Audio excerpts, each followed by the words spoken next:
Should I go ahead and start? Um, There's always that dead 10 seconds that yeah, I know, but it says it's streaming. okay, go All for right. it. I'm going to say that we're live. We are. We are. Hi, welcome to the Sisters interview. My name is Shaxi. I'm a member of the Order of the Laurel and Antir. And my sister, Sir Rifkin, Pelican and Lion of Antir, is here interviewing the amazing Viscountess Natal'ia, Order of the Laurel, Order of the Pelican, also of Antir, Principality of Tiri, formerly Principality of Avakal. It's all convoluted. So welcome. Thank you. What is your SCA origin story? Oh, okay. Like when I found, like how I found the SCA. How did you find the SCA and what drew you in? Okay, so I'm gonna totally out myself as the biggest geek that ever existed. I was the kid in school in high school that like was given university history textbooks for birthday presents because I was that kind of dork. And I'd read this textbook that I had been gifted from an aunt or an uncle the summer I was 17. And there was some passing mention of medieval recreationist stuff in it. And so I sort of had this vague idea of what the SCA was, but I didn't really know what it was called or anything. And then here in Cold Keep, the Celtic Association, Scottish Association, whatever it was, used to do a Highland Games in the summertime. And I heard on the radio that the Highland Games was happening. And I was like, well, that sounds like fun. Muscular dudes throwing logs around. Who doesn't want to go to that? And they also said something about this medieval recreation group. And I was like, oh my God. So I grabbed one of my girlfriends because I never went anywhere alone because I was too shy to do that. And was like, you have to come with me to this thing. And she was like, oh, of course I have to come to the blah, blah, blah. I was going to go anyway because, you know, I'm super Scottish. And I was like, great, I have no idea what I am. Let's go. And so we went and we watched the sheepdogs sheeping. And I was like, this is literally the most boring thing I've ever experienced in my life. Where are the hot dudes with the logs? And she was like, I'm sure it's going to happen. It says on the schedule right here that it's going to happen. There's going to be hot dudes with logs. It's right here. Good. Hot dudes with logs. And between sheepdogs sheeping and hot dudes with logs, this group of people came out into the field where the sheep had been and started hitting each other with sticks. And I'm like, oh my God, this must be the medieval recreation thing. And I was absolutely taken by it. I was just like, I want to do this. I want to do this. I so totally want to do this. I want to dress up and I want the whole thing. I want the pointy hat with the cascading tool. I want to do this. This is my thing now. I want to do this. And so we went up to the table and it took, like, I was so shy, which anybody that knows me would be calling bullshit on, but I was really painfully shy at that age. And we went up and one of the guys came over to the table and he pulled off his helm and it was like a romance novel come to life. It was Hot Guy from the University Bookstore was one of the guys. I was like, and me and my friend grabbed each other and we were like, oh my God, it's Hot Guy from the University Bookstore. And we were totally 100% in. If we hadn't already been in already, there was Hot Guy from the University Bookstore was there. And so it was done. We were on. It was like, okay, now I know. Now I have to know who Hot Guy from the University Bookstore was. Sir Argyle. Okay. Yeah, he didn't have shoulders back then. Like he was very like spaghetti noodle versus dad bod that he is now. But yeah, it was totally. There were girls that used to go to the university bookstore before class just to buy pencils from Hot Guy. So, I love that. The university had like literally just opened like a year and a half before, and so having a university in Prince George was a huge novelty anyways. But then there was the Hot Guy at the bookstore, which was just like, and he was a transplant, he wasn't from Prince George, so there was the novelty of him not being local. And yeah, I make it sound like Prince George is a city of like 2,000 people. It's not. It's actually quite a large city, but hot guy at the bookstore was quite the thing for a while. If there had been Instagram, I'm sure he would have had his own Instagram back then. And would have loved every minute of it. I feel like I'm not even doing him a disservice because No. if he is watching this, he's already laughing. And that's what all I'm going to call him from now on. Yeah. For hot guy from the bookstore. He's cultivated this mystique. Nope, hot guy at the university bookstore. There's no shortening it. No. So right after that, right after that, we went to our first Shire meeting, which was at the local college, which was different than the university. And everyone was super keyed up and jazzed because Avacal was becoming a principality, and that was the next event that was coming too. So my very first SCA event was actually Avacal's first coronet. Oh, wow. Mm-hmm. It was super cool. Who won that coronet? I don't remember. Rorik. Oh, Yeah. that's right. Yeah. And Vic and Albie were knighted at it. So that was my first, like, and Thorin was king. And like, it was my first. Who had the better buffet? I, honestly, I don't really remember. I just remember going, "Ah!" when he got hit. One of them got hit and I gasped really, really loud, and everybody looked at me because I wasn't expecting it. Nobody told me. And I was just like, oh my God, that guy just got stabbed in the head. It's one of those things people often overlook. Like, Yeah. you can warn people and we always forget. Yeah.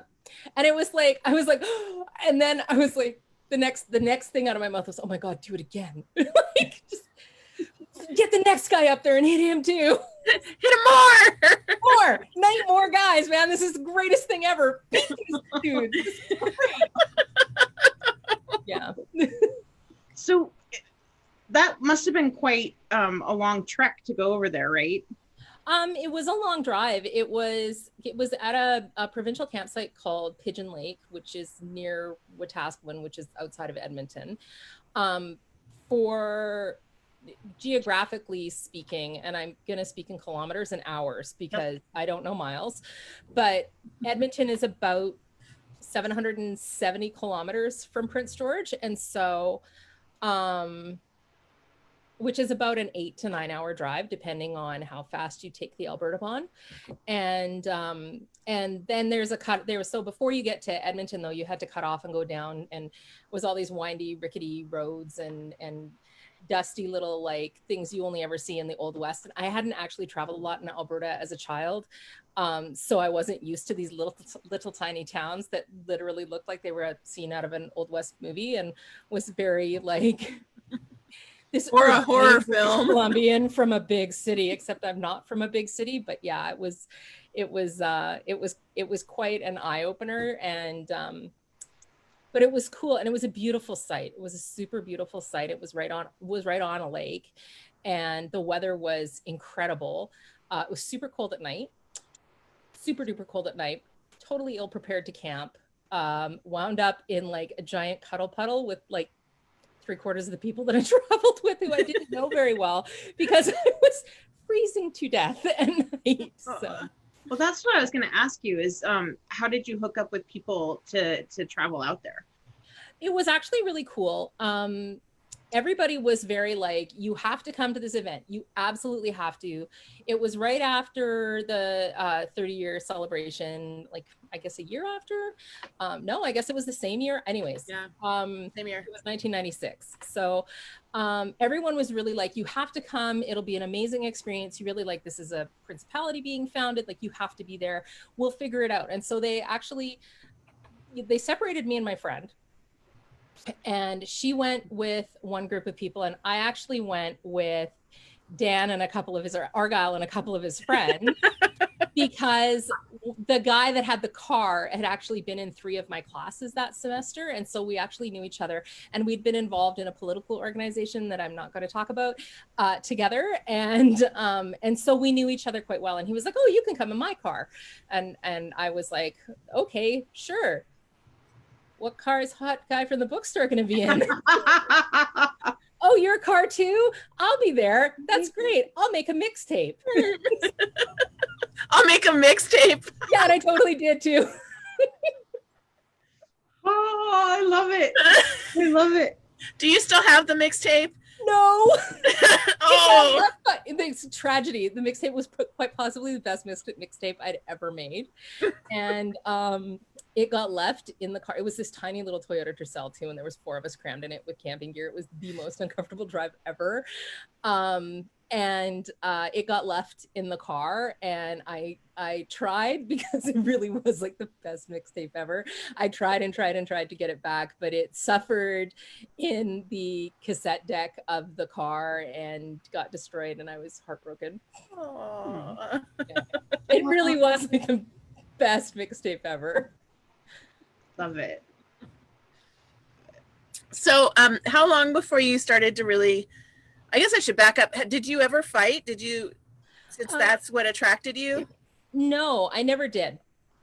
I always wanted to. And then the reality was I did not want to get hit. I couldn't wrap my brain around allowing someone to hit without like completely killing them. And not having the skill to completely destroy them on the field, and then just secretly sneaking into their tent at night and shivving them to death or something because I was so upset that I'd been hurt. I didn't like the idea. I had, when I was a teenager, kind of went to a rough junior high and a girl threw a punch at me, and I kind of punched back, and it wasn't pretty. And I didn't like flashing back to those feelings of that sort of loss of control over my temper. Because it's really truly a ginger temper. And I just didn't like the idea of, if I get hit, I'm going to eventually, it might be fine for a while, but then I'm going to lose my temper because I suck. And then I'm either going to hurt myself, or I'm going to hurt somebody else, or I'm going to like hold a grudge, which is not fair. I don't think you should be fighting if you can't walk off the field and leave it on the field, right? So I just never did. When I really started getting super involved was after I'd moved down to Lionsgate, which was the same summer. I didn't get involved right away, but I started doing archery, and the archery community in Lionsgate was absolutely astonishing. They were so welcoming, and they were so like friendly and open and just super fantastic. And I'd shot when I was a kid. Both my dad and my brother were nationally ranked indoor archers, and I was the kid that tagged along and sucked really bad. And so it was like finding a piece of my childhood and doing that again, and it was really cool, and it gave me something to talk to my dad about. And yeah, and so I got really into archery. That's which awesome. Which was really, like, honestly, if I hadn't found the archery community, I probably wouldn't have stuck around with the SCA. Do you still do archery now? No, not really. Like, I still have all my equipment, and theoretically, I would like to say I still do archery, but Prince George has, winter 8 months of the year. And so we don't really have we have an outdoor range. This fellow that has sort of, he was actually one of the founding members of the Shire. He doesn't really play actively anymore, but he has property, and he allows us to use his property for an archery range. But it's the area that he lives in is kind of swampy. And so you really have to wait until all the snow is gone, and then wait for everything to drain and dry. And so we usually get maybe 2.5, 3 months of good shooting. And like, I've been working full time, and my spouse works straight night shifts and has historically worked out of town most of our marriage. And we have 2 kids, and it's just never been the right time. And like, I still don't know if I could trust my son to not run down range and try and catch an arrow with his face. So I think that is something that maybe will come in the future when he's a slightly calmer child. But not now. But not now. Sophia is very into archery, and she summer camps a couple weeks every year, except this year. But summer camps a couple weeks every year, and it's always one of her big to-dos there. And so we bought her a bow last summer, I guess, and then have yet to use it. So, but she's very into archery. We were looking into signing her up for the PC Junior Indoor program here with the local archery club. And just by the time we got around to it, it was like COVID time. And so nothing's happening. Yeah, we went so far as to set up a little target in our backyard, and it's only like, it's like 5 yards, right? But Yeah. it's something. Yeah, when I was a kid, my dad and my brother used to shoot on the diagonal in our backyard, and we lived we had houses behind us. Yeah. And a busy street on the other side of those houses. So I was never allowed to shoot in the backyard because I sucked. I was not a good archer. But my dad and my brother, because they both, my dad held a Canadian archery record for years. And because so they were really good, and they knew they could hit the target every single time and not have them go really high. They were allowed to shoot in the backyard, but I was never allowed to shoot in the backyard. So our garage has a lot of new holes in it. Well, it makes me think, because we have a green belt behind our house where there's nothing but disgusting cottonwood trees. I'm like, well, maybe we could set something up. I have to admit, we have a little range in our backyard too. Yeah. Probably not legal, but we do have one. Well, and that's the other thing. Are they legal? Probably not. Not well, I guess we aren't in the Seattle city limits anymore, but it's better to ask forgiveness than permission, right? So when you first started, what culture were you interested in? Has your name always been Natal'ia? No. Okay. When I first started, I had an inkling that my family history had a significant amount of Irish in it. I've since found out it's not. But I thought, and I was like, ooh, Irish would be fun. And so I did Irish for years and years and years. Sort of generic, poorly fitted, coat-hardy Irish, tunicky Irish, not really very Irish looking Irish, but generically Irish. And my SCA name at the time was Aidan, which was actually spelt, no one ever said it right because of course Irish, but it was spelt with an E. And it was actually the female version of Aidan, like the boy's name, but it was the girl's name. So yeah. And then I after I moved back, so I kind of bounced around. I moved down to Lionsgate, and I lived in the Lionsgate area for 7 years, and then came back to Cold Keep to finish university. And it was when I came back to Cold Keep that I decided I wanted to actually get kind of serious about persona development. And that's when I started researching Rus and got really hey, this looks like a red potato sack with sleeves and will hide everything I hate about my body. I am 100% in.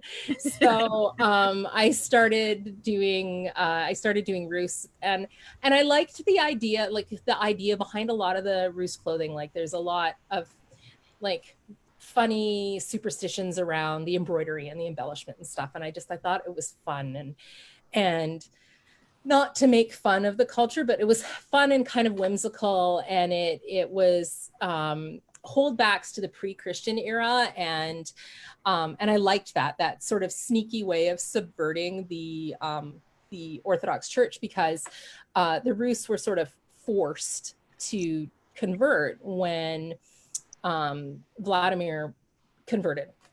And he converted to he basically converted to ally himself with Byzantium and get married. And so he literally hustled a whole bunch of people out onto a frozen river and was like, so my dudes here have axes. You can accept Jesus, or we're going to start chopping at the ice and you're all going to die. So it's your choice. And so faced with that choice, there was a lot of converts that day that did not get a freezing cold baptism of death. But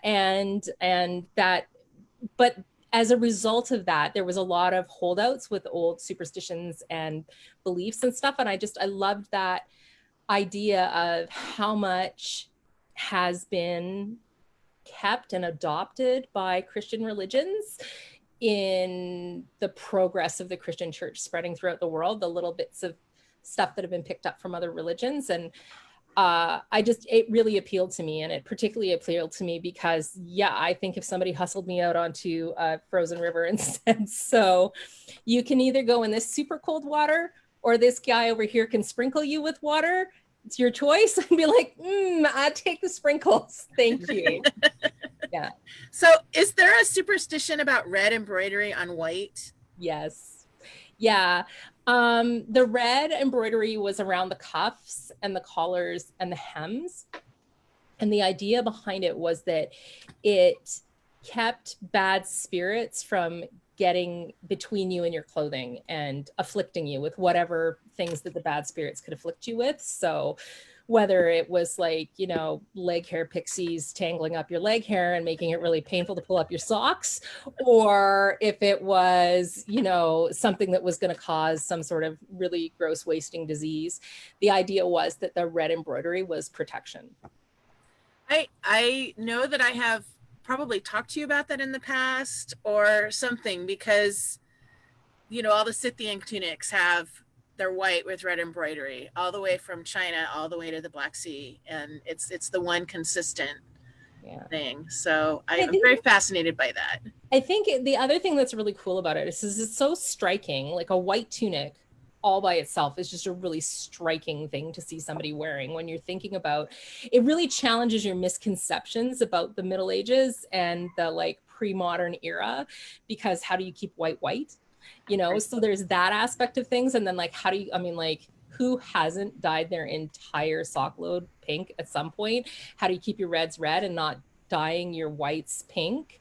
You know, so all those types of things that sort of flit around in the back of your modern brain. But there is something really striking about a beautiful crisp white tunic that has red embroidery on it. And one of the other things that I lifted my arm, and this is actually one of my Roos tunics because I have very little that fits me right now. The armpit gusset was red as well. And I mean, we can say the reasons why are because of, you know, nargles in your underpants. But I think the reality is that you're not going to see a sweat stain in a red armpit, but you'll definitely see a sweat stain in a white armpit. Right. And so just the practical reality of this is going to keep my tunic looking better for longer. That's my feeling about it, as, you know, as somebody who really doesn't want to spend a lot of time sewing. I just feel like, you know, I would hate it even more if I had to do it all by hand all the time. And if I was constantly replacing my sweat stain pits, I think I'd be really upset about that. And so I think that, you know, handling the breakdown of the fiber is different than the replacing because it's stained and disgusting. But I think also, you know, I mean, I don't want to say that you've better structural integrity because you've got red fabric, because that's probably a load of crap. But I feel like this red armpit gusset is holding up better than the rest of the tunic, quite frankly, and I don't know why. So, oh, interesting. Huh. Yeah, because this is a really old tunic. So. Well, I can't tell from here. Good. Because you can only see like this much of me here. Maybe I'll adjust. Look, I actually do have clothes other than a tunic on. Yay! Yeah. So you obviously did a really deep dive into Roos costuming, and eventually were laureled for that. Yeah. Well, I don't think it was for the Roos costuming. I mean, like, I don't know, like. Okay, admittedly, huge issues with imposter syndrome. And I'm like wondering still to this day, 6 years later, what anybody thought was worth laureling. But I think it had more actually to do with my research into Roos literacy and the birch bark letters and that kind of stuff, because I really went deep there. I got like, it was one of those little like rabbit holes that you go down and suddenly you're trapped and you can't get out of it. And you keep revisiting it over and over and over again, because it just was so fascinating to me. So, yeah. So I think it had a lot more to do with, I mean, yes, Roos research as a generalized term, but I think really getting into the specifics, I think it had a lot more to do with the birch bark than anything else. Because like, I made my own styluses out of stinky bones and stuff to make sure that I could figure out how they were made. So, yeah. And was your laurel scroll birch bark? I seem to remember No, my laurel scroll is cold pressed paper. that. Okay. I did a laurel scroll, or not a laurel scroll, a Viscounty for Cinna, who is now Suzanne. Oh, I just keep jiggling the computer. Sorry. Like, I'm nervous. I did a Viscounty for Cinna when she reigned with Wernar and Abacal, and I did that out of birch bark. And I was not, because it was really big and kind of like, it was very anachronism-y rather than accurate, in the sense that there's no really huge birch bark letters that have been saved. There's some that are like big chunks of birch bark, but they're like strips. They're only as wide as the tree was around. They're pretty thin. Like when you peel birch bark off of a birch tree, you know what it looks like. We all done it to peel it for fire starter, right? So it never was really, really big pieces. But I went out and we found, there's a park across the street from my house that has a huge amount of birch in it. And we found a birch that had actually fallen in the winter. And so we weren't damaging it by like stripping the bark off of it. So we stripped the bark off of it. And I had these huge, big sheets of bark. And I mean, they still had cork on them and everything. Like they were like massive and amazing. And so I did a lot of prep work, but then I made this massive, huge, big Viscounty, which is, that's the anachronism, right? Like they never were that big. Right.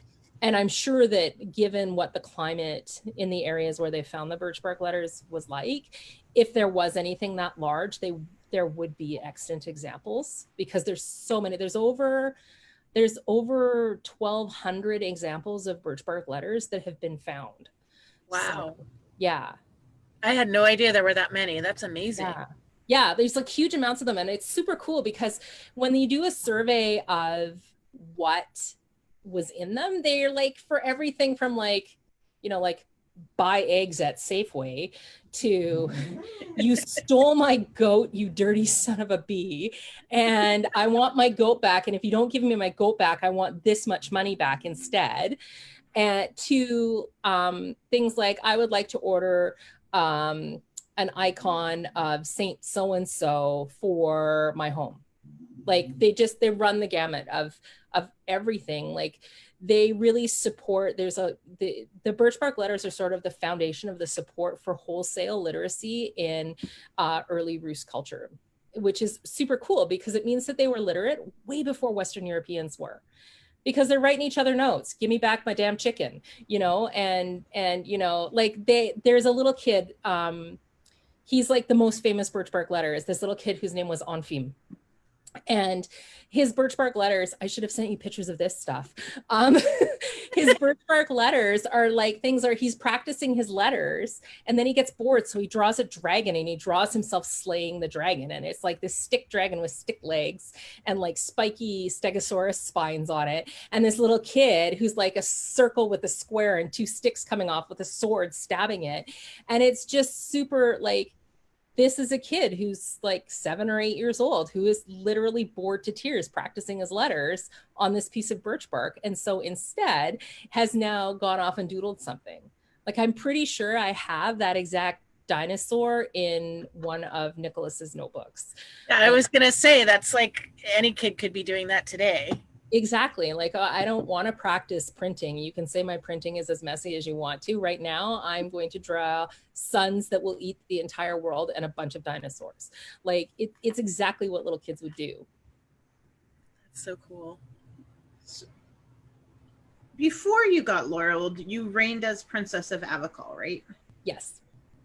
So can we talk about that a little bit? Sure. Okay. Sure we can. Okay. No, it's fun because it's a funny story. Okay. Funny story. Tell us a story. It's not tragic. It's funny. Okay. We were living in Vignard. Here I go, moving around again. We were living in Vignard. No, we had just moved back. Sorry, we'd moved back. Sophia was about 18 months old. And my husband was working in the oil patch in Northern Alberta.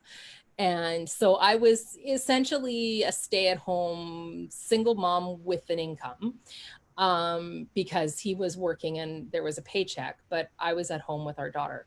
And we had June Cornet here in Cold Keep, and the Friday night of Cornet, Einar was Prince, and so His Highness came over to Sav, who is my Laurel, and said, hey, like, this guy needs somebody to fight for.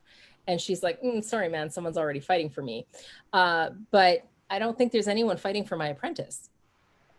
I don't even know if I was an apprentice. I think I might have still been a student.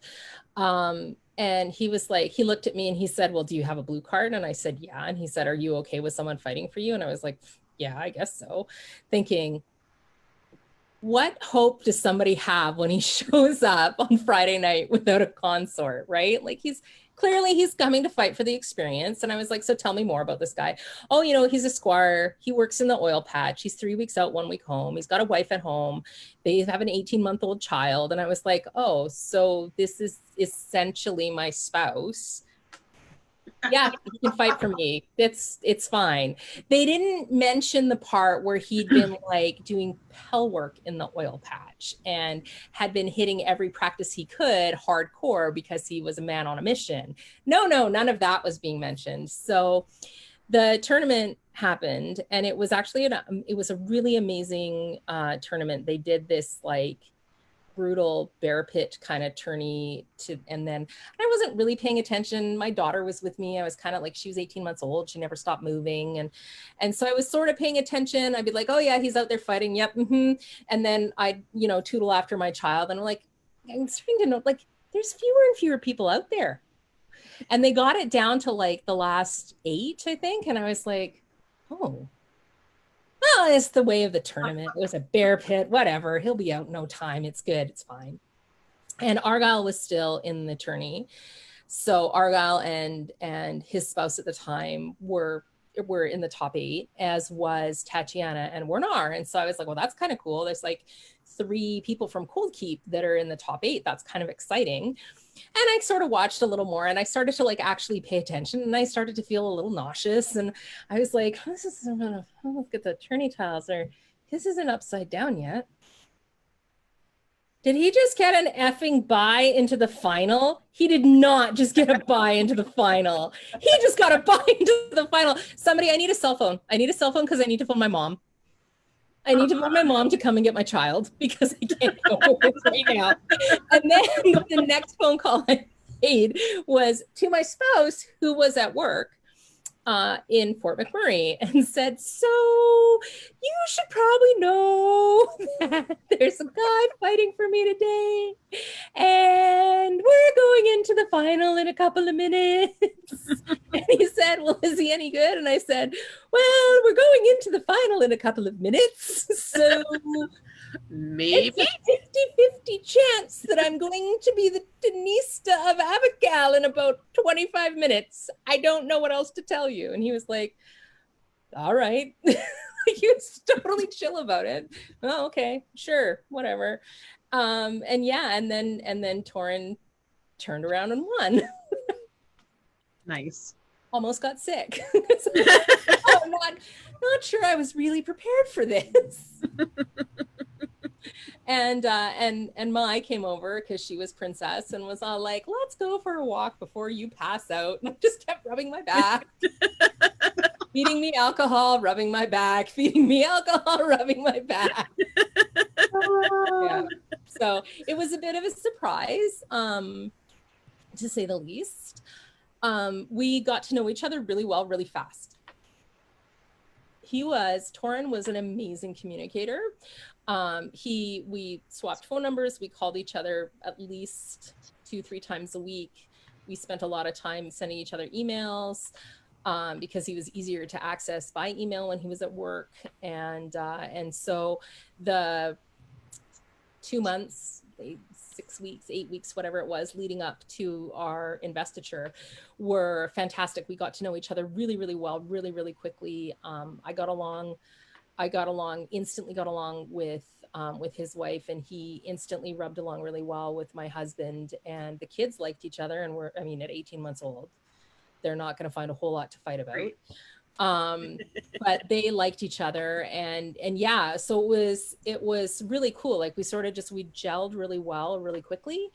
And then we went on and had, like, you know, we had a good reign. Like there wasn't a lot of dramatic stuff happening in Avocal at the time.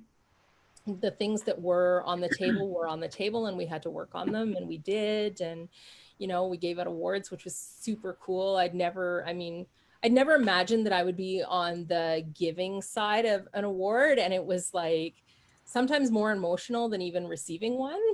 And even now, like sometimes somebody will come up, oh, you know, you were my princess. What do you mean I was your princess? You were my princess. You gave me my AOA.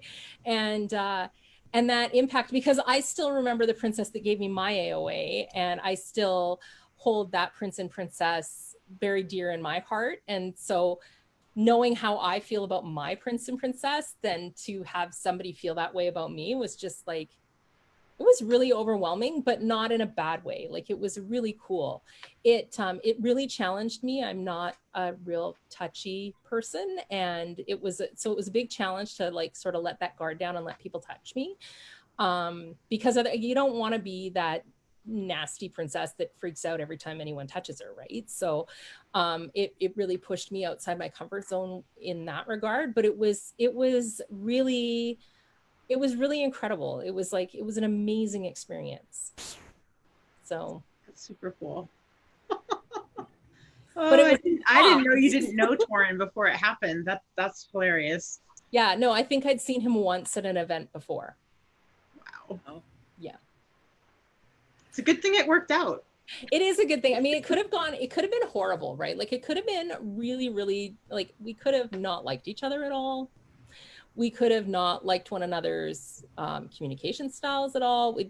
We're both really direct. And so it was like, okay, I'm not going to pull any punches. I need to say something. Okay, well, now I'm not going to pull any punches and I need to say something. And so we didn't really hold anything back from each other. And it got to the point where towards the end of our reign, like he would say, oh, I need to talk to you about something. And I'd be like, oh, you know, I need to talk to you about blah, blah, blah. Oh, that was what I wanted to talk to you about. So we started to sort of anticipate those conversations and just bring them up and get them out into the open before they could become something that was horrible. So that's great. Everybody should be so lucky. I know. Right? That's awesome. So how far into your SCA journey were you when you ended up reigning? It was 12 years after I'd started. But I'd taken like a year and a half, 2 years off when I first was living in Vancouver, just because it was kind of early days of the internet. Like it was the late 90s, and websites were horrifyingly bad. I'm pretty sure Lionsgate had a GeoCities webpage at that point. I know that there was one SCA website that I went to that had the trailing glitter cursor for a while, but I know it wasn't anywhere in Ontario. I just know that I did find that one, and that was frightening. And so, yeah, I was like, oh, sparkles and fairies. Not magic. And so, yeah, it was, I took a little bit of time off, but then it was before 2000 when I started playing again. And so really playing sort of regularly, particularly once I moved. I was super, super active for a few years in Lionsgate, but sort of like fringy active. Like Lionsgate is such a huge place that it can be really hard to meet people and know people. And so I knew a few people, and then I started to know a few more, and then I started to know a few more, and then all of a sudden I was moving back to Prince George.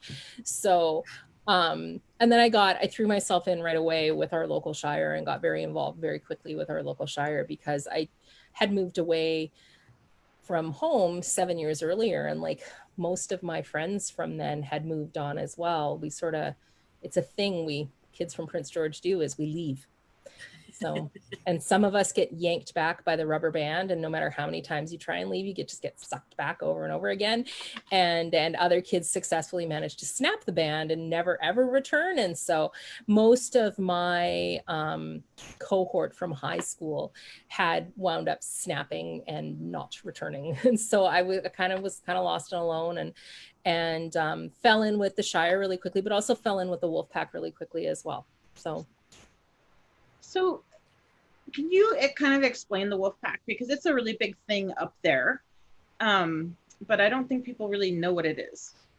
So the wolf pack, it started out as a household of university students that were at UNBC fighting and learning to fight. And there was some schism within the Shire group. And in order to continue training with a fighter that they felt was a really good fighter, they kind of were faced with an ultimatum of either like, you can stay with the Shire, or you can go learn from this guy. And so they chose to learn from this really good fighter. And so they basically started a medieval club at the university to sort of facilitate that, give themselves practice space. There was clubs funding and that kind of stuff. And so from it starting out as a club, it became a household, and then like a mercenary household. So they would hire themselves out because they didn't really feel like they had any allegiance anywhere at all. And then, so it started out with just the heavy fighters. And then there was a number of, girlfriends or spouses or what have you. And there was a few women that were really, really engaged by the heavy fighting, and they started heavy fighting and they got involved. And Duchess Kiva is one of them. And she fought for a while. And in fact, it was funny because even though I knew some of the Wolfpack people from when I'd been at UNBC prior, including ARG, obviously, it was actually when I became friends with Kiva that I kind of fell in with the Wolfpack. Because when I came home, I met Kiva the previous year, and she'd been dating my roommate, and so we got to know each other because she came to visit him all the time, and we got to know each other really well, and we got to be good friends. And so when I moved back to Prince George, I was very much like, okay, there's obviously this two group thing happening, but I like people in both groups. And so I can't split my loyalties. Like I will split my loyalties, and I will play on both sides of that. And I think it was really awesome because the Shire group was a bit older, just chronologically a bit older. And the university group was people my age. And so it was nice because there were people that were sort of new and fresh and excited in both groups. And there was people that had very different outlooks about the SCA and what the SCA should be in both groups. And it was actually really cool because it sort of lit a fire under me in the sense of what do we do with our newcomers in the SCA, and how do we work with newcomers, and how do we encourage newcomers to come, and how do we encourage them to stay? And it became that piece within Cold Keep more than within the pack. The pack did a really good job of recruitment, did an amazing job at retention. They had a really, really cohesive sort of marketing plan up at the university. They'd get out there on clubs day and smash a lot and have all these beautiful university women standing around in beautiful clothing to lure more people in.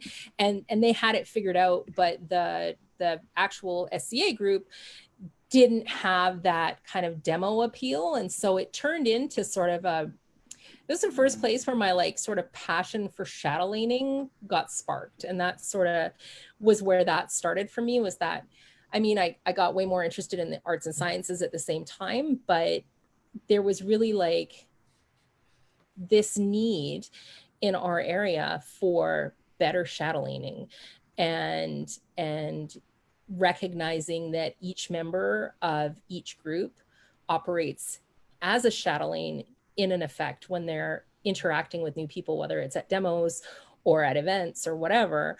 And how do we allow ourselves to enjoy our hobby while still encouraging those new people to come out and play and also love our hobby. So that was sort of when that all started for me. Do you want to look at some of the pictures and where you've come with it? I mean, we're sort of going out of order, but yeah. Yeah, we can. This is sort of like most of the pictures that I sent you is kind of the culmination of where that's been, which has been that our most recent marketing strategy, if we want to call it that, or our most recent way to encourage newcomers is we have a Comic-Con in Prince George called Northern FanCon. And it is in its 6th year. They've actually just had to postpone it for 2020 to 2021, obviously, because of COVID virus. But over the years, we have had demos there. We've had either demo tables or last year we had a medieval village in the parking lot. So the first pictures that you have there are the medieval village. And this is the Viking stove that my apprentice Oli made. And we're making dinner on it because we actually camped in the parking lot at the arena the whole weekend. Wow. to keep the sort of the ambience, but also to keep an eye on our stuff because, you know, we had all our like period encampment stuff out. So yeah, so this is Porkapalooza is what's happening in this photo. We told people to bring meat and vegetables, and most people brought giant hunks of pork, like whether it was a pork loin or a piece of tenderloin or pork steaks or whatever. So we have some pork in a frying pan beside some pork and some beets in a frying pan. So the one frying pan is pork and apples, and the next one is pork and beets. And then the pot is pork, apple, and barley reduction that was, and we all had a really bad case of the meat sweats later on that night. There was not a lot going on. So here's with the fire just started, and this is actually just after the breakfast. And so we've washed our dishes and we've got a little fire going because it was kind of chilly. So what you don't see in this picture is me standing off in the corner like this going, oh, please warm me up. Oh, please warm me up, because I get cold really easy, and it's shameful, but I do get cold really easy and I don't like it. So there I am cooking. And we're making that flatbread. It's basically barley flour and water, and it tastes like barley flour and water. It's not super exciting, but it gives you some carbs to go with all the meat you've just eaten so that you won't die. So definitely delicious in that regard. And did you guys invite people out to like watch you cook? And yeah, so okay. the FanCon was in, I don't know what game this guy is cosplaying from, but there I am in my Captain America Lance Connect, preparing cheese, because we made cheese with that guy. So whatever he's from, he won some prize. I am not video game savvy, so I don't know what video game he's from. One where you shoot people. But yeah, he came out, he was absolutely enraptured by it. He thought it was the coolest thing. He was like, he came out initially because of course the smashing of the fighting makes everybody want to come out. The noise always draws a crowd. But then he was like, oh my God, are you guys cooking? What are you doing? And I just happened to be making cheese. And I'm like, well, I'm making cheese. And he was like, shut up. I was like, no, seriously, I'm making cheese. He was like, I want to try your cheese. And I'm like, well, you're going to have to come back in about 20 minutes. He's like, well, will you pose for photos with me? And I was, sure. Yeah, absolutely. I'll pose for photos with you. Why not? I was like, you look frightening, but you don't have a shirt on, so that's okay. He's gonna show his kids photos of the cheese lady someday. Yeah, it'd be like the cheese lady. I'm not sure if she was into the cheese or my pecs. Yeah, but yeah. He was super cool. And so there's part of the encampment. We had 2 A-frames and a Geteld and a round pavilion and a yurt out there. It was super, like, it looked really, I mean, obviously a mishmash of varieties of cultures, but it looked good. It was cool. And then we had the Viking stove, and we had a fire pit, like with real wood and everything. And the fire marshal came out at 1 o'clock in the morning to ask us what we were doing, and then was like, oh, this is a very well tended fire. And I see you have your fire retardant bucket there, and you also have an extinguisher, and this is all wonderful. I will just tell the next person that phones, I will tell them it's not a problem. And we ordered Domino's pizza in the middle of the night from the Domino's across the street, and the guy actually drove it to us instead of just walking it across the street to us, but that was okay because it was super hot, which was what we wanted at that point of the night. Yeah. So here's the round pavilion. And then there's the stove again, and that in the background, that's Margaton. She's one of our Shire members, and she's like an epic weaver. So she always has, when we do demos, she always has like weaving demonstration stuff, not just for her, but like if people want to try it, she's always got something rigged up so people can try stuff, which is super cool. That is super cool. Yeah. This is the year, 2 years prior. This is 2 years prior. Carl Urban came. And he said, "Really?" And we had been talking about doing theme. This was the first year we did a theme costume. We've been talking about doing a theme costume since the prior year, which was our first year at FanCon. So this is our second year doing FanCon. And we were like, wouldn't it be fun to do like a theme costume? Like, and I think the first theme costume we sort of tossed out was like Scooby-Doo or something, right? But like something that would be period, but also fandom oriented. Just like a fan con, really, this is our target audience for the SCA, right? Like these are people that are okay with dressing up and looking like nerds. Kind of what we want. Right. Right? So let's show them that we can have fun with our hobby and that there's a place for all fandoms within the SCA. Like you don't have to just be a history geek to get off on what's going on in the SCA. You can have other passions and you can have these other hobbies that make life really exciting and interesting for you without having to forsake those in order to participate in the SCA. So we tossed around some more ideas, and they kept teasing that there was going to be someone from Star Trek there. And so the first year that FanCon happened, Shatner had come, and the second year, Nichelle Nichols had come. And so we were like, oh, maybe it'll be George Takei, maybe like we didn't know who it was going to be, but we started talking about doing a Star Trek costume. And then I was right when I was starting to wear Viking more, and I was like, let's do Viking Trek. I think that'll be fun, and it'll be easier for people to sew in a hurry. So then we decided that we were going to actually do gender swap Star Trek.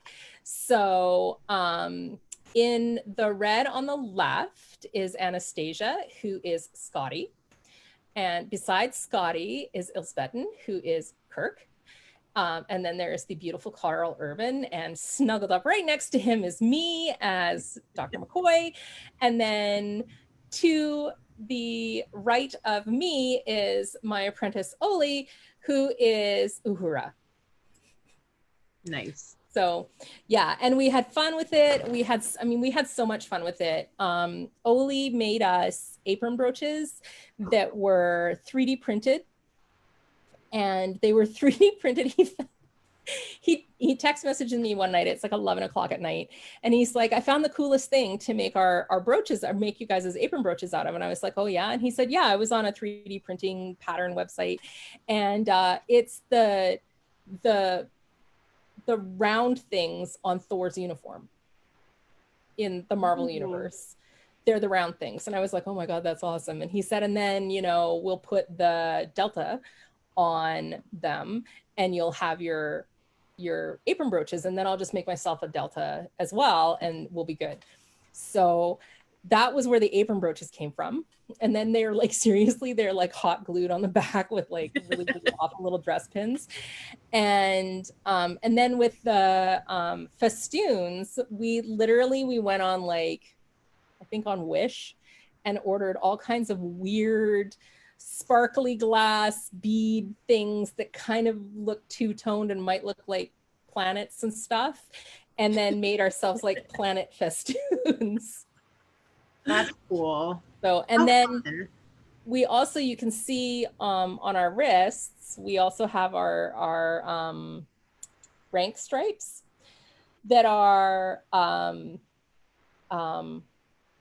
woven by Margaton from the previous picture, and it's like a period pattern. And the only thing that's not period about it is that she used mylar reflective shiny stuff instead of, you know, using hammered silver in it, because that would have made it really expensive.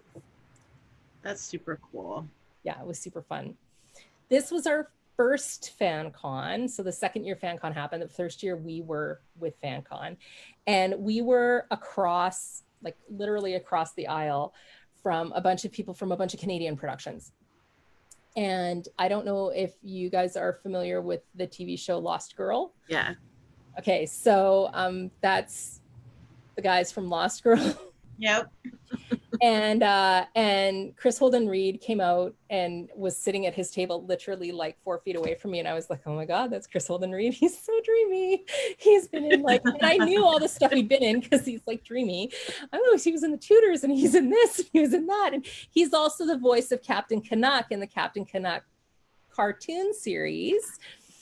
And so I was very excited about that too. And so anyways, the lady beside me, her name is Deirdre, and she was like, oh, I want to go get my photo done with these guys, but I don't quite have enough money. Does anybody want to go in on the photo with me? And I was like, I don't know how I feel about fan op photos. I'm kind of self-conscious about my body, and I don't really want to do that. And yeah, okay, fine, I'll do it, because Chris Holden Reed's really cute. So anyways, we walk in, and that's how we walk in. And he looks at me and he's like, oh, Your Majesty. And he drops to his knee and he takes my hand. And I was like, oh my God. And that's my genuine reaction. That look on my face is like, oh, I'm going to go home and leave my husband now and run away with the guy who plays the werewolf on the TV show. Yeah. It's perfect. Yeah, I was like super. And then the next day, because I had my head covered and I was wearing different, so the next day I go to get him to sign my Captain Canuck comic book. And he's like, oh yeah, 2 of the ladies from your group came through last night for photos. And I'm like, yep, that was me. And he looked at me and he was like, are you sure? And I was like, yeah. And he's like, I don't think it was you. And I was like, no, it was me. And he's like, no, it wasn't you. This is because I had my hair covered, isn't it? And he was like, well, yeah, like, why on earth would you ever cover your hair?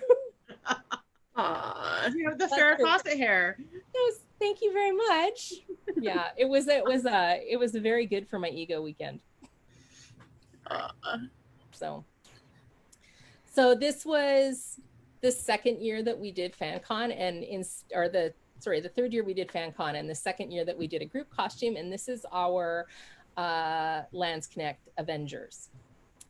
So there is myself as Captain America, and Anastasia, who is the Hulk, and Ilsvetin, who is Black Widow, and then Oraka, who is Scarlet Witch. And what was really cool about this group costume is that it was totally one of those costumes that showed that A, you didn't need to be a Laurel to costume. B, you didn't have to have an unending like financial wardrobe allowance to allow you to costume fun things. And C, all bodies are awesome bodies. So because we all had very different bodies, we all have very different body shapes. We all had very different budgets for what we were willing to spend on a one-off costume. And we all had very different levels of ability when it came to sewing Landsknecht. Like I'd sewn Landsknecht once before this. And so I was a little bit lost. Ilsvetin sews Landsknecht all the time. So she was like, oh, I'm just going to rip this off before I arrive on Saturday morning to get hers finished. Anastasia needed a great deal of my assistance, but did quite well when I sent her home on her own with her task list. And Oraka needed a lot of help from Ilsvetin. They live in the same town.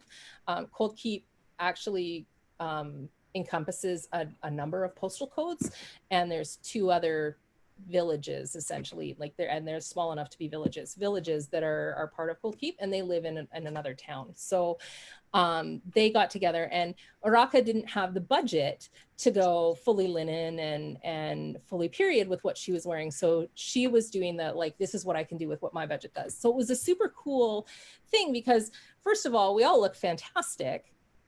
But the flip side of that is we all look fantastic at different cost levels and different skill levels.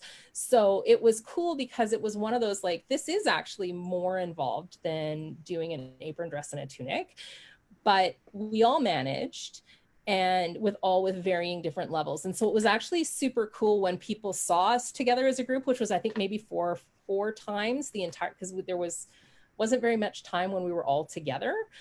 But it was really neat because it showed that there's so much stuff you can do even within one culture, to sort of get things going and to really remind people that, you know, Kapora says a reasonable attempt, right?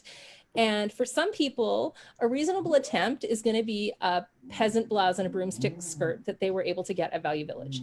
And for other people, a reasonable attempt is going to be like spot on perfect. You could go and donate that item to a museum and they'd use it as a replica. And everywhere in between is totally okay. Because I think that sometimes people get really overwhelmed when they see peers and royalty in their kids, because their kids look amazing. And royalty looks amazing because they have to look amazing, right? Like, you're not going to have somebody in a peasant skirt and a or a peasant top and a broomstick skirt who's got the crown on their head, unless they've just arrived at site and are getting unpacked, right? So, you know, that can be really, really overwhelming for new people, I find. And I think that showing them that just jumping in and trying is the best thing to do. And you don't have to be a master tailor in order to participate in the SCA. And also that your skill will change the longer you've been around in the SCA as well. Like the more you push yourself. When Anastasia started, she had her mom's old sewing machine and she was like, I'm not really comfortable using this. She could use it. We took sewing in grade 8 together. So I knew she knew how to use it, but she wasn't really comfortable. And she's gone from wearing my hand-me-downs, which was ridiculous because she's quite a bit slimmer than me, to sewing her own clothing, sewing clothing for her kids, and taking on the challenge of doing Lands Connect with very little, like, other than a step-by-step to-do list, without very much else going on there. And none of this was from commercial patterns. It was all drafted, right? Like, so it was cool. And I think that that's been our most successful group costume. I mean, we only did 2 so far, but I think this one was the most successful because it was the most fancy looking, right? And so it had that wow factor. Yeah. So there's the crew again, right by the Carl Urban sign. and there we are. So wait, go back. Go back. So on just like where the person taking the photo was the beer garden. So we're like strategically located between Carl Urban and the beer garden. And we'd just gone and gotten our stuff autographed. And he had just posted the t-shirt that I created on Instagram. Very excited about that. But I didn't send a picture of that because it wasn't a medieval t-shirt. But it said, my ideal weight is Leonard McCoy on top of me. And he really liked it.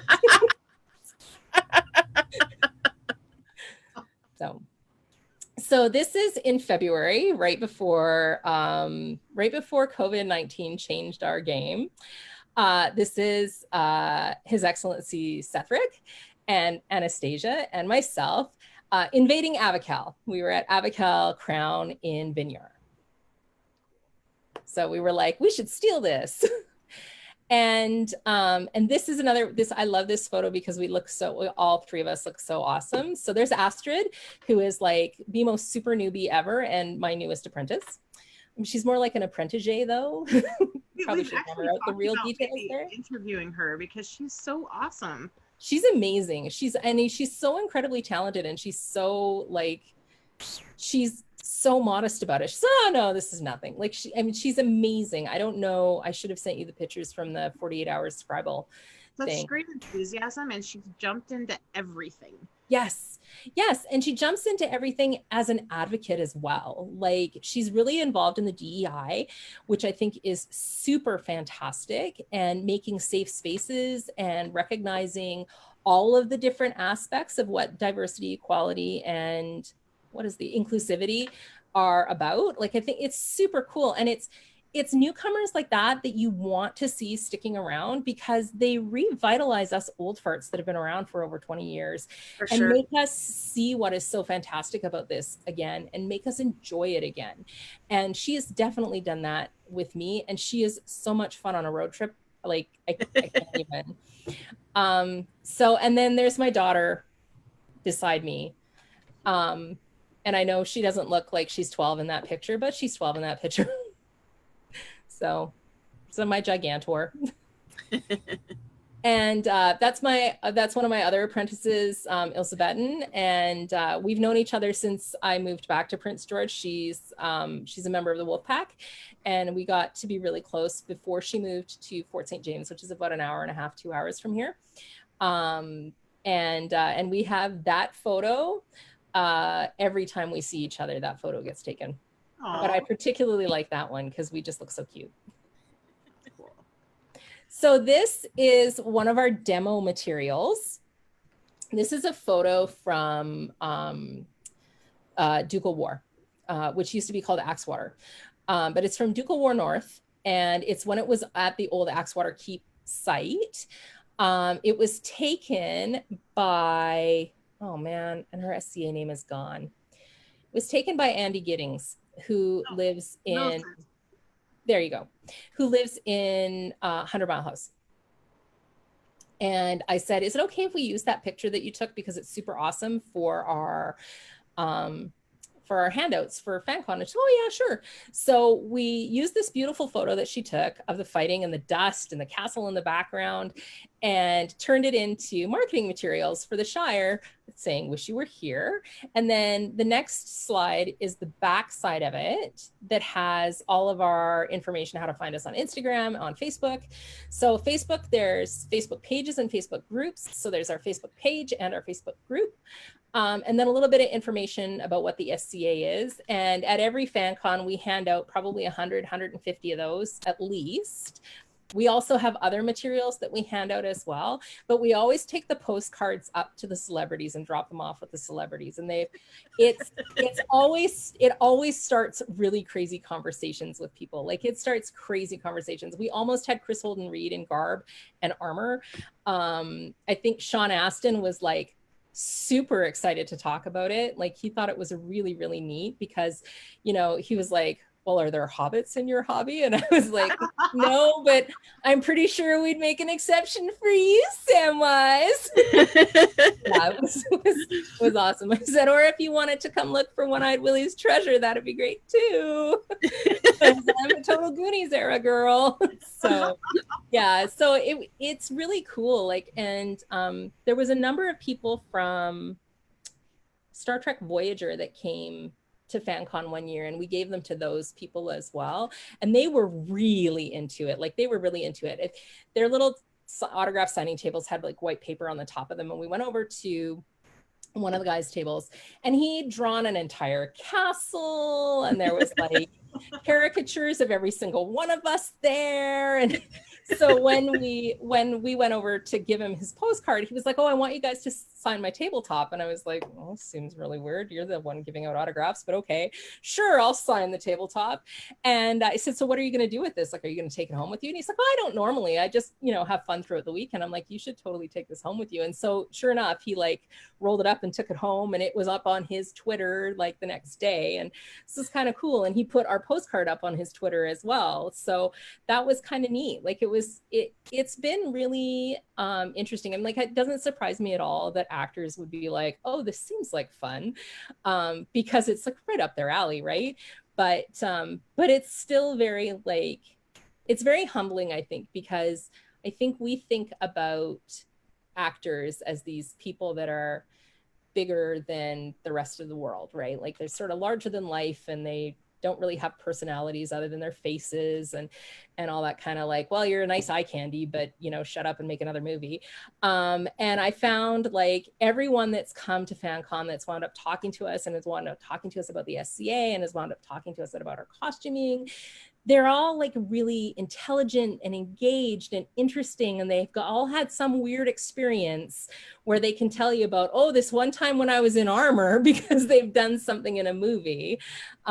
So, you know, like Carl Urban took one look at one of the armor tree that was on display, and he's, oh, I bet that pinches right here, and he knew exactly where there'd be armor bites. Like it was cool. Like it was really neat. Like, and very and yeah, it was really cool, and sort of reminds you that we tend to do that within the SCA as well when we're new, or when we're not really super, like we could have been around forever, but we're not.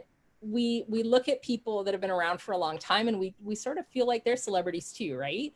So, you know, we get that a little bit of that star-struck factor, but we call it pure fear in the SCA, right? So, but I think that engaging people, again, like this has become my really big passion, is the engaging folks in things. So these pictures, we did a thing that was a recruitment thing for a couple of years, and it went really well until it wasn't going very well anymore. And by that, I mean that it was the same people coming out, and it was kind of social, but the meaning behind it wasn't really happening anymore. And it was called Bring a Friend to Coffee. And the idea was, and we never came up with a better name for it, which it really desperately needed, but we never came up with a better name for it. The idea was that you would invite your friend, you, the SCA person, would invite your friend that you thought might like the SCA to come to a craft day. And it would be a couple of hours, and you would invite them as though you were inviting them to meet you at Tim Hortons for a coffee. So you're planning on treating your friend to coffee and a donut, buying yourself coffee and a donut, total outlay $5 to $10. You, as the SCA person, are going to pay that to invite your friend to try our hobby for the day. And so it was a social, and it's kind of an ANSE newcomers social. And the various artisans within our Shire would provide the materials for somebody to come and make something. So this one was needle felting. The Thor in the front was mine. Everybody else made burbs and stuff, but the Thor in the front was mine. I'm so shocked by that. It's like very surprising. I can't imagine why that would be. But you know, I was like, the birds are really cute, but I kind of want to make something cuter. And I made Thor, because I was like, I'm looking for a challenge, and he looks derpy and ridiculous, but I still have him. So, and this was a while ago, but yeah, so this was one of our things. And then I think I sent you photos of some of the other ones. Oh, this is FanCon again. These are our demo tables for FanCon. Okay. And there's I am again. So this was another one of our Bring a Friend to coffees. And I went out and I bought glass dishes at the Dollarama. And I had the Pabio paints for ceramics. And so everybody came and they painted their plate, and then they had to take it home and cook it to make the paint stay. But the idea was, say you're coming to coffee and now you have a plate to bring to the next potluck or feast. Ha ha ha, we're building your kit. And I had pictures of examples of painted glass and stuff like that were from the Italian Renaissance and stuff like that. So they could see that maybe the way we're doing it is not period, but you can get something that looks very period from something you can buy at a Michael's. So that was a really fun one. We had a lot of kids come out to that one, as evidenced by not dinosaur, dragon. And there's a big butt kitty over there. And there's also a Trogdor, the Burninator. Oh, no. So we had a number of kids that came to that one, which was kind of awesome. I loved it. And it was good. This is our display table again. This was another Bring a Friend to Coffee. And this was our one of the girls in our Shire. Her name is Dia. She was actually on my princess's guard when I was princess, and we went to September Crown, and she forgot her sword, so she defended me with the power of claw and scowl. Um, and we had a great time. And I bought her a dinosaur sippy pop because she wasn't old enough to drink in America yet, which was hysterical to me. Um, so, anyways, she does masterful and amazing things out of duct tape. And when I was princess, she made a Summits banner out of duct tape, and an Avocal banner out of duct tape, and a Tiri banner out of duct tape, and a Kingdom banner out of duct tape. And we gifted them. And so then she came and taught at Bring a Friend to Coffee how to make cool heraldic things out of duct tape. That's cool. So, yeah, and she made that little tiny Avocal one in like the 2 hours that we had. Wow. Yeah. I totally mixed these up. So that's back to fan. That's totally okay. This is another one, and this was a leather working one. We did two different leather working ones. This one was coasters, and it was about using the tools to emboss the leather, hammer the leg. Anyways, put the designs on the leather, whatever the term is for that. And the other one that we did, they all made belts, which was super cool. That is cool. Yeah, just O-ring belts. The classic SCA, put that on your tunic belt. But yeah. Oh, this is my drawing of my favorite activity. Oh. My daughter and I are involved with Job's Daughters International, which is a girls group for young women between 11 and 20. During COVID, we haven't been able to have meetings. And so we've been doing an art project online where we do little live videos and we do Zoom meetings and stuff like that. And one of the girls' recommendations was draw your favorite activity. And so I was really missing the SCA, and I made myself look much slimmer than I really am. And I really liked that picture. That's great.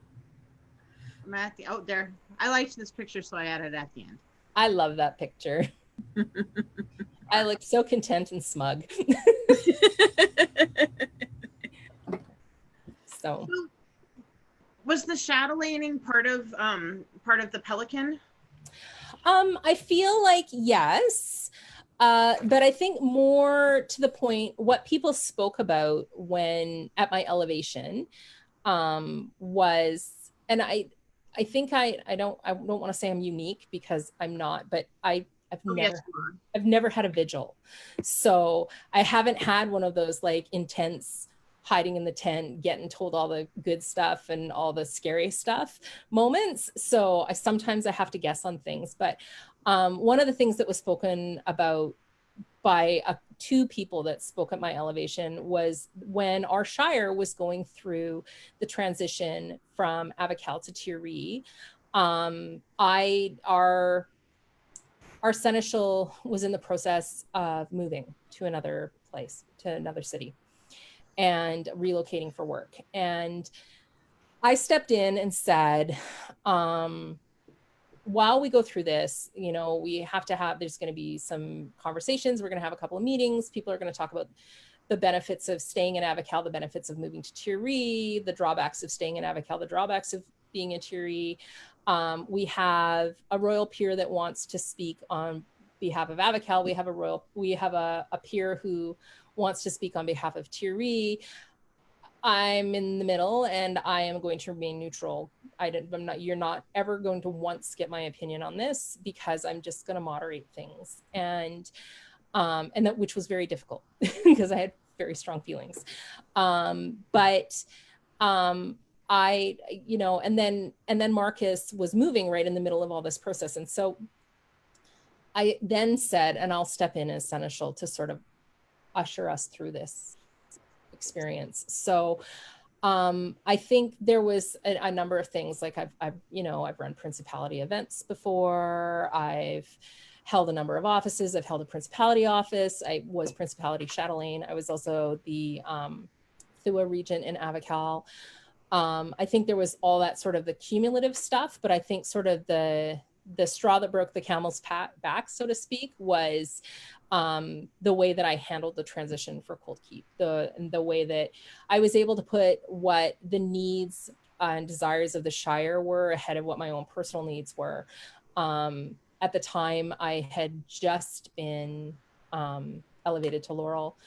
I didn't figure I was on a Pelican track, but at the same time, I do a lot of service. So in the back of my mind, I was thinking like, well, you know, if I ever was going to come up in the Avical Pelicans Council, it's not going to happen anymore.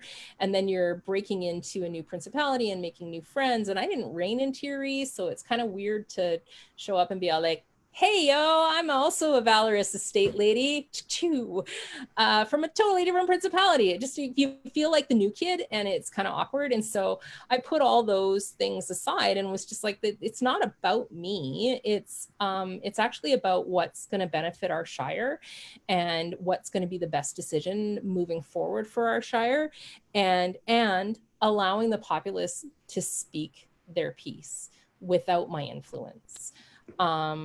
Because I know what the power that a dual peer brings to the table is. I know that there could have been influence that I didn't even intend to pass on, but could have influenced people regardless of that. And I just didn't think that that was appropriate. So, and I think that that's where it came in. But I also have like literally lived as a shadowling forever. So it could be that too. I've written a few handbooks in my time. I think it's so interesting that we never really know what we're being elevated for. Yeah. Knighted, you know. What? You get knighted, you know. Yeah. I was going to say the chivalry always knows, you know. Yeah. Yeah, you have become very, very kick-ass and awesome. Excellent. Now we're going to knock you across a room and everyone's going to be like, do it again. But after they go, oh! After they go, oh my God. You're right. Other than the two martial peerages now, it's sort of amorphous. Well, and the royal peerage. I mean, you know what you did for the royal peerage too, right? Yeah. But yeah, the laurel and the pelican can be sort of amorphous. Yeah. I think it can be easier to figure it out when you like sit back and look with pelican, just because it's like, well, that's for service. What have I done? What does my resume look like? And like I'm my Sav, who is my laurel, always made us keep a resume, an SCA resume. So it was perpetually being updated. As I did more things, I would add them to it. And like, yeah, that service list gets long after a while. And you sort of like, yeah, I mean, sure, 50% of it is local stuff and is that kind of thing. But then there's that one part of that 50% was a pretty impactful local thing that impacted kingdom and a principality that was on the road to becoming a kingdom quite significantly. And then there's other stuff like having held 2 different principality offices and having written 2 different principality handbooks and, reigning and, the other running principality events and the other myriad things that they just sort of add up because, it never was a question, it's kind of funny when you think about, and I didn't come into the SCA knowing that you were never to seek a peerage and let anyone know that, which is, I don't believe a thing as much anymore, but it did definitely used to be a thing, right? I never knew that it was dirty to think, ooh, that would be really cool someday. I always figured that I would wind up having a pelican because service has always been such a huge part of my background anyways, in the modern world, as well as in the SCA. If something needs to be done, I don't mind doing it because if it's going to benefit whichever organization it is that I'm doing it for, then it's going to benefit that organization. If it benefits my daughter's organization to be a Girl Guide leader or a Bethel Guardian in Girl Guides or Job's Daughters, then that benefits my daughter's organization as well as benefiting my daughter. It's not, because I want to be this person. It's because these organizations that are run by volunteers need to be run by volunteers. And so if you have an able body, then why not, when you find something you don't mind volunteering for, do it. And so it's the same in the SCA. I like running events. like it. Like maybe that makes me weird, but I like running events. I like reading Kapora. I know that makes me sound like an enormous dork, but I mean, I've been a BOD nominee twice now, because I like reading Kapora, and I like reading it and dissecting it and understanding it. And I like facilitating things for people. I like helping people to learn stuff. I like hosting things. I love, maybe not right now because my house is a nightmare mess, but I love hosting people in my home and come on over and we're going to like build something. We're going to make clothes, or we're going to make new banners for when we have events, or we're going to whatever.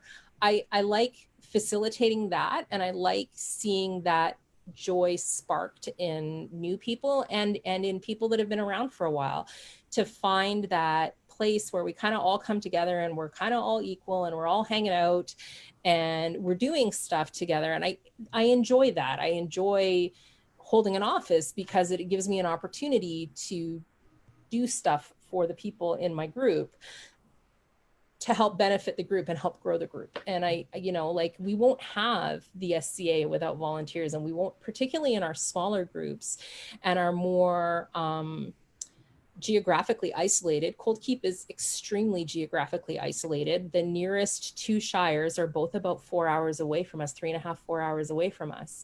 The nearest 3 baronies are all between 8 to 10 hours away from us. Like, we're really isolated.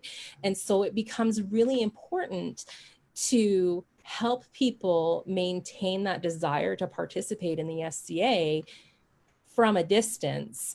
So COVID is almost, and I don't want to say a blessing in disguise because it's not, it's horrible. And there's people that are super sick and it's out of control in a number of places. And I, as a healthcare practitioner, it terrifies me.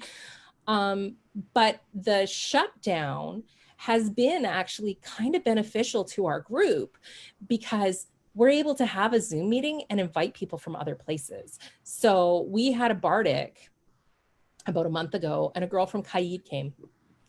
And we've had ANS nights that we've had Laurels that haven't been able to get to Cold Keep in years come just to chat about stuff with us. Like Duchess Inga came and talked about Scribble. Aileen, who's from Heartwood on Vancouver Island and does silk painting, she came and just chatted about silk painting with us one night. Sorry, my dog was right at my foot. And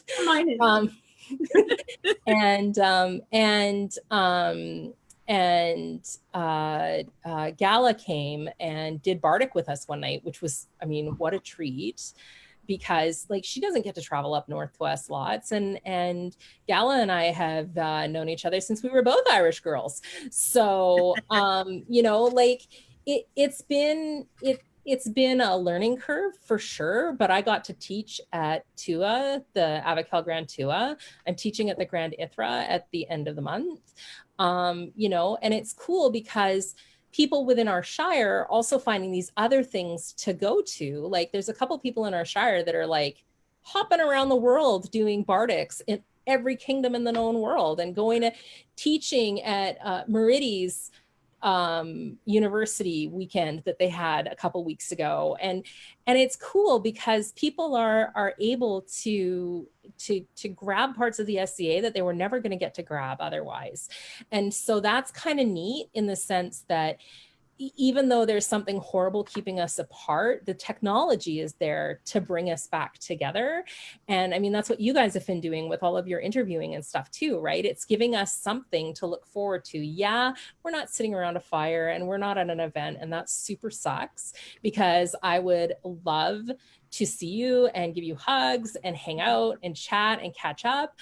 But we're able to do this, and I'm at home in Prince George and you guys are down in Washington. And I think that that's really amazing. Like the friggin' border is closed between our countries, and we're still able to interact and do this. And the people that you guys have been interviewing, like from all over the SCA, it's so cool. And the platform that you've been giving to people as well to talk about the things that they're so geeky about. Like I was absolutely riveted by Kiva's mushroom Right. stuff. Right. Like the slides, I wanted to take notes. I was like, this is so cool. And then I took the kids hiking. We drove out to Prince Rupert, which is on the west coast, the northern west coast of BC, just last week. And we were hiking in this beautiful, like Prince Rupert and Kitimat area. It's all fjords and stuff, Wow. which is kind of cool. And we were hiking in this effing fjord, and we had extreme elevation gains and losses. But I was noticing the mushrooms everywhere because of Kiva's interview. And so it was super cool. It's been just this amazing thing. Like, how often when we're at events do we get to sit down with each other and talk about the stuff that really makes us geek out, particularly once we're in meetings all the time, or particularly when we're helping out because we're service oriented, and so we're helping out with retinues, or we're helping out at gate, or we're helping out with somebody who's got their kids with them and they need their kids minded, and your kid happens to be there too, so it's a-okay for these two kids to hang out together. Like, there's so many things when you've built a community like we have in the SCA that pulls us away from actually talking about the stuff that we love. And this has been so cool because we're seeing newcomers cut out of nowhere. There was a brand new lady from Locac who was at the TUA, and she took my class at the TUA, and she was like, I have some more questions about medieval medicine for you. Can I chat with you on Facebook? And I'm like, yeah, for sure. And now we interact on Facebook all the time. She's like a brand new SCA person. There's no Shire in this little place that she lives in Australia. The nearest place for her to go is, I think she said it's like 8 hours or something. So she hasn't even been to an event yet. And she is hooked on the SCA because of the power of the technology that we have our access to. And I just think that that's so amazing. And we're so lucky to have that. If we have to be locked up tight as a drum in our homes, thank God for this technology to allow us to still learn and share our knowledge and serve and do all the things that make our hearts happy. It's amazing. And I hope that we continue that after we're still able to meet in person. I hope that kind of, I don't know. I hope that kind of community, that it reinforces in-person interactions and that the online interactions continue. Well, I don't know why you couldn't with classes. I mean, all you have to do is get one of those little mini tripods for your phone, and you can film your class, like your in-person class, and anybody can attend it from anywhere. Right? Yeah. I mean, it doesn't take much. I would love to see that moving forward. Like, once we are able to start eventing again. I mean, we already had the live feed in Ontario, right? And Avacal does a live feed at Crown tournaments as well. And so that's something that's super awesome. But wouldn't it be really cool to do something like, hey, this is where the ITHRA, the Grand ITHRA is this year. And if you can't make it, you can sign up for the online version too, because the following instructors are okay doing their class with a Zoom head in the room, which is like basically their phone broadcasting on the Zoom channel. Like, how cool would that be? I think that would be really neat. And it would be really neat, I think, for people with ANS stuff, like to be able to sort of get a glimpse at Kingdom ANS. I've never been to Kingdom ANS. Oh, wow. And so, because it's always been far away, or something's happened, or whatever. Like, you guys both know I've had a rough few years with losing my mom and not being able to travel because my son is very young and all that kind of stuff. And so right when I was wanting to start doing all this stuff, because I was like, okay, he's kind of old enough that I can leave him with my parents and I can go start going do stuff like I did with Sophia, and then my mom got sick, and that changed everything. It changed everything for our family, but it changed everything about what were my priorities as well. Yeah. And getting to Kingdom ANS just didn't seem quite so important anymore. So I think it would be really cool for people that are like geographically far away from the center of the kingdom, where the big kingdom events generally get held, to be able to participate electronically. That would be really neat. To like kind of how they did with Road to Athenaeum this year. Mm-hmm. I think that has so much merit and value moving forward. And I think it will help. We have a geographically massive kingdom. We do. And it would help to tie the kingdom together better. And I think it would really help those peerage orders that are needing to look at people from far away to see some of the stuff that they do, if we can participate that way more. Yeah. Of course, not everybody likes being in front of a camera either, but I think if all of us can get over that, anybody can. Exactly. I would be happy to coach people in getting over stage fright. I just have to pretend that this really is just a conversation between the three of us, and I'm all good. There's literally nothing open except for this Zoom window. So I don't know what's happening on Facebook. I don't know what people are saying. They could be all like, nice Farrah bangs, loser. I will not know because I can't see any of it. It's one of the interesting things about these interviews is we haven't had a negative comment. Not one. They've all been so amazing. They've been so amazing. And I think that speaks really loudly. We like to joke a lot in the SCA about how we're kind of all a bunch of really socially awkward weirdos. But I think that being socially awkward weirdos also makes us significantly more kind-hearted and gentler with one another, because we're all horrible to ourselves. And because we are. We're all horrible to ourselves. We don't have any energy left to be horrible to other people. So we're just too busy being mean to one another, to ourselves, not to one another, but to ourselves. And I think that is the, it's like some of the best people that I've ever met in the SCA are people that I'm like, they do not want to talk in public. They do not want to really like give you any part of their heart because they're so terrified that you're going to be judgmental of them. Yeah. And then they wind up being the most amazing people and the most special people you've ever met. So. Yeah, we have run into quite a bit of that with people we'd like to interview. And it's always a surprise because, these are people that you idolize. And again, like you were saying, they're like the movie stars of the SCA. And guess what? They're all insecure and have the hate voice inside their head too. So yes. Big time.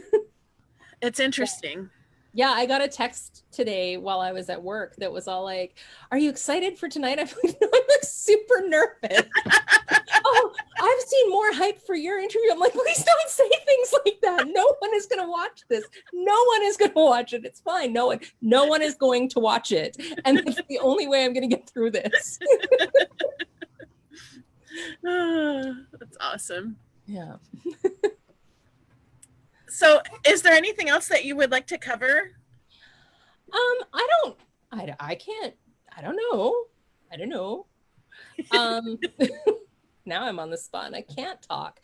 No, I think, I keep touching on how important I think our role as chatelaines is. And I think that when I was really thinking like, what are we going to talk about? Because God, I hope they don't ask me a whole bunch of Laurel stuff because I'm going to feel like an idiot because I don't know.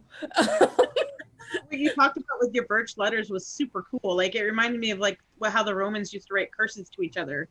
Yeah, totally. It's like the dirty words that they, and the nasty things they wrote on the walls in Pompeii, right? Like, yeah, whatever. So-and-so had a small penis and all that kind of stuff that they wrote on the walls in Pompeii. And we know they did because it's still there. It's super cool. Like I think that was really what that and medicine really triggered my geeks big time. But my modern background as a nurse is what triggered my geek. I'm like, I still need to find somebody that will volunteer for me to allow me to injure them so that I can then treat their wounds using medieval ways. So far, no one's taking me up on this, which have you hooked up with selfish. Have you hooked up with Seamus at all? No, I never have. I've heard about him. I've heard a lot about him, but yeah, I have like a stack of wound care articles that, oh my God, she's beside me. And every time I move, she cries. I'm not beating my dog. I swear I'm not beating my dog. She has a bad back and it hurts her to move. Oh, poor baby. Yeah, I have this stack of wound care journal stuff from like the New England, Journal of Medicine, and all kinds of exciting things about how they treated wounds in the Middle Ages. But no one will let me put saltpeter on their wounds, which I think is really selfish and rude, quite frankly. No one will let me cleave them with an axe, and no one will let me pour scalding hot oil on them to see if onions really will cure their burns. And I, quite frankly, it's a lot of selfishness and really detrimental to my research. Because I know that they did these things. I want to know how efficient they were in wound care, because there's a lot of stuff we do in wound care that, I mean, it has its basis in the Middle Ages. Like, we use maggots on really gross wounds, and we put sterile honey in wounds. Like, there's a whole bunch of stuff we do that, I mean, it went out of fashion for years, and now it's all like, well, people lived through the Middle Ages. Maybe we should go back and try this again. And I just want to be the person that puts saltpeter in a pressure wound. That's all I ask. See what happens. Yeah. Sounds like you need to do a PhD study. Right?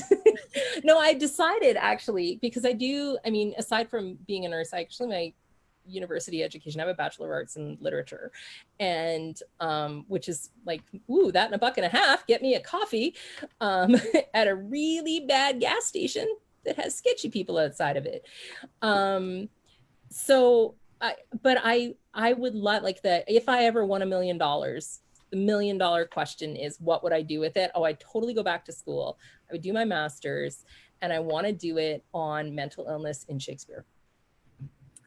Wow. Because King Lear clearly had dementia. I feel like Hamlet was probably a little bit bipolar, and I think that you could go through and really see from Shakespeare how the treatment of mental illness really wasn't treatment of mental illness unless you were like super kooky dukes and wound up in an asylum. But like, dementia and depression and anxiety and all those things are presented, narcissistic behavioral disorder and Coriolanus, like those types of things I think would be fascinating to study. And I think you could do a master's in it, and I think you could do a PhD in it. And that's what I would do my master's and PhD in. So instead of like randomly wounding people on the street and throwing saltpeter at them. Come on. Maybe some ethical issues going on there. I have to do a study. What kind of study? Well, first I'm going to cleave people with kind of dull axes as though they'd been assaulted in a war. And then I'm going to throw saltpeter and onions on the wounds and see who survives and who doesn't. Maybe not such a good plan. Let's rebalance those humors. There's ghosts in your blood. Yeah. Oh, our president thinks the doctor who believes that is legit. So I saw that. It's like, oh, I think she went to Salerno in 1050 AD, just like Natalia did. It's interesting. Oh yes, good old ghosts in the blood. Excellent. Demons in your bed. Yeah, ghosts in the blood. If we just drain those ghosts out of your blood, no one will have the bad COVIDs anymore. We can open the borders. It'll be great. Okay. No, but really, thank you so much for doing this with us. When you're talking about, using technology, like the thing that has been coolest for me is that all these people that I super admire, I actually get to sit down and talk to them like I don't get to at events, and I get to learn about them. And you were one of the people I really wanted to interview because I just, I find you fascinating. And I'm just so glad that I actually got to sit down and talk to you and learn about all this stuff that goes on in your head. So thank you. That's frightening, right? No, it's not frightening. I'll be blocked now on Facebook. Oh, she's weird. No, it's beautiful. It's awesome. Well, I'm so tickled that you guys, I thought you were joking when you asked me, because I was like, there's no way I'm cool enough to be interviewed by these two amazing women. Mm-hmm. So I was like, oh my God, this is like, I've arrived. You have. These two remarkable women that are my SCA girl crushes want to interview me. Oh my God, what am I gonna do? I'm gonna make a total ass of myself. It's gonna be great. Not at all. Not at all. So I covered my yucky wall and everything. Beautiful. It's all beautiful. This is this is like a commercial plug for Amelin. I can never say his name right. Amelin. He Colbert's husband.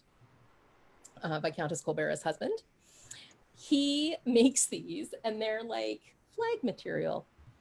So he orders them from somewhere and they come printed. It's a vector image from the Manus Codex, which is my favorite. And he sells them for dirt cheap. And they're intended to be like encampment walls, low encampment walls. They're only about 4 feet tall and about 8 feet long.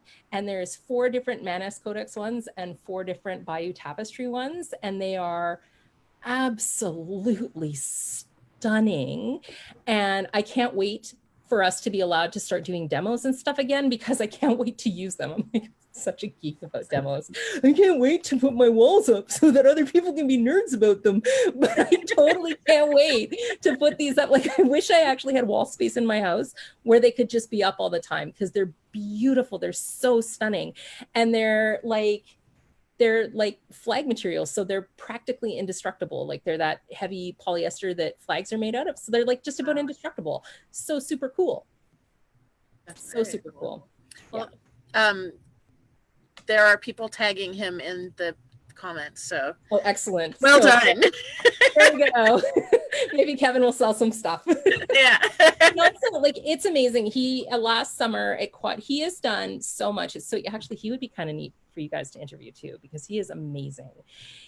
He really wanted to start sort of jazzing up encampments, and so he got a whole bunch of like Thierry Populous badge banners, and I think he got some Avocal ones as well, and he ordered printed ones, I think he ordered them from somewhere in China, that were people's heraldry, so that they had like really like not silk banners that were like screen printed, hold up in a really windy weather kind of thing, so that they had something that was like super affordable to make their encampments look snazzier.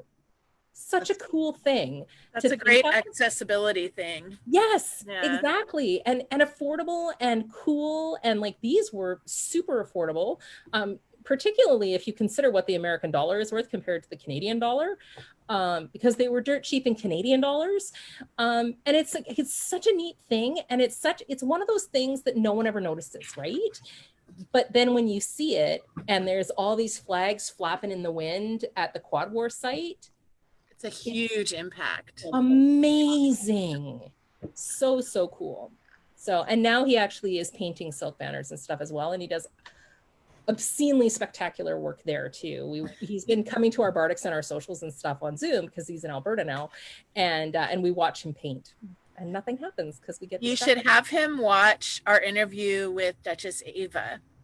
Oh, well, you know what? I think he said he was watching this interview tonight. So if he's still watching, you should watch. There you go. Duchess Ava. Yeah. Mm-hmm. She does some really incredible banner painting. Yeah, banner painting that's skewed more to like strictly period. Nice. Her work is really next level. Anyway, we should start to close it down. I just saw what time it was and I was like, holy crap, I talk a lot. It's good. It's good. It's been perfect. Thank you. Well, thank you. Yeah. So next week we are talking to Duke John the Bear Killer, right? Which should be super fun. He's like old school Meridier's like history dude. It should be super interesting. Yeah. So that'll be cool. That sounds awesome. I think on the Laurel's interview next week, I think it's Christiana. I think so. Yeah, so that's going to be really cool. She does the ruffled veils, right? Oh my goodness. And they're stunning. Thank you. I just blanked on that word. I'm hoping that's the right term for them. Oh my God, they're so beautiful. Yeah. So that'll be really fun. So tiny and like I just can't even. Too amazing. And I'm going to be talking to a lot of Dukes, so. Yeah, it's funny how that is. Yeah. They'll be like at 100 by the end of the year, right? It's looking like that might happen. Promising. So yeah. I think that's just so amazing. I love how this has taken off. Such a cool thing. Cool. All right. Well, thanks everyone for joining us, and we'll see you next time. And thanks again so much for your time. Well, thank you so much for inviting me. I loved it. I miss you guys. Bye-bye. Bye. Bye.